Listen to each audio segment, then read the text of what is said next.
மதுரவாயல், விருகம்பாக்கம், அண்ணா நகர் தொகுதி மக்கள் பயன்பெறும் வகையில் விருகம்பாக்கம் அரும்பாக்கம் வடிகாலிலிருந்து 100 அடி சாலை வழியாக கூவம் ஆறு வரை குறுக்கு வெட்டு மாற்று கால்வாய் அமைக்கும் பணி மற்றும் விருகம்பாக்கம் அரும்பாக்கம் வடிகால் மேம்படுத்தும் பணி 74 கோடி ரூபாய் மதிப்பீட்டில் மேற்கொள்ளப்பட்டு பணிகள் முடியும் தருவாயில் உள்ளன.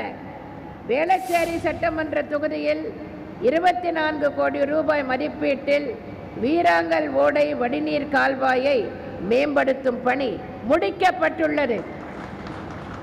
வேளச்சேரி ஏரி உபரி நீருக்கு குறுக்கு வழி மாற்று வடிநீர் கால்வாய் அமைக்கும் பணி 58 கோடி ரூபாய் செலவில் நடைபெற்று வருகிறது. சோழிங்கநல்லூர் தொகுதியில் தெற்கு பக்கிங்ஹாம் கால்வாயினை அடையாறு தெற்கு அடைப்பு முதல் முட்டுக்காடு வரை மேம்படுத்தும் பணி 150 கோடி ரூபாய் மதிப்பீட்டில் நிறைவேற்றப்பட்டுள்ளது. மதுரவாயல் தொகுதியில் போரூர் ஏரியின் உபரி வடிநீர் கால்வாய் மேம்படுத்தும் பணி 50 கோடி ரூபாய் மதிப்பீட்டில் செயல்படுத்தப்பட்டு வருகிறது.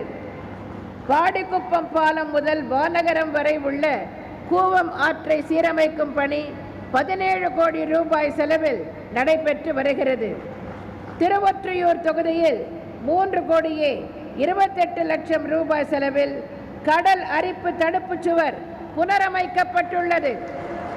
26 கோடி ரூபாய் செலவில் நேதாஜி நகர் முதல் நெட்டுக்குப்பம் வரை கட்டப்பட்ட கடல் அரிப்பு தடுப்பு சுவர் 2 மீட்டர் உயர்த்தி புனரமைக்கப்பட்டுள்ளது. அம்பத்தூர் மற்றும் வில்லிவாக்கம் தொகுதி மக்கள் பயன்பெறும் வகையில் அம்பத்தூர் ஏரி உபரி நீர் கால்வாய் மேம்படுத்தும் பணி 23 கோடி ரூபாய் செலவில் முடிக்கப்பட்டுள்ளது. வாக்காளர் பெருமக்களே, இவ்வளவுதான் என்று எண்ணிவிடாதீர்கள். இன்னும் ஏராளமான திட்டங்கள் உள்ளன, முடிக்கப்பட்ட பணிகள் உள்ளன, நடைபெற்று வரும் திட்டங்களும் உள்ளன. நான் ஏற்கனவே சட்டமன்ற பேரவையில் கூறியது போல் இந்த 5 ஆண்டு கால ஆட்சி காலத்தில் நாங்கள் துறைதோறும் செயல்படுத்திய திட்டங்களை எல்லாம் சொல்ல வேண்டும் என்றால் ஒரு நாள் போதாது. இந்த சென்னை மாநகரத்தை மட்டுமே எடுத்துக்கொண்டால் இன்றைக்கு நான் பேசிக்கொண்டிருக்கும் 21 சட்டமன்ற தொகுதிகளை மட்டுமே எடுத்துக்கொண்டால் கூட இந்த ஒரு பொதுக்கூட்டத்தில் விவரங்களை எல்லாம் சொல்லி முடிக்க முடியாது. ஒவ்வொரு தொகுதியை பற்றி சொல்ல வேண்டும் என்றாலும் ஒரு வாரம் வேண்டும்.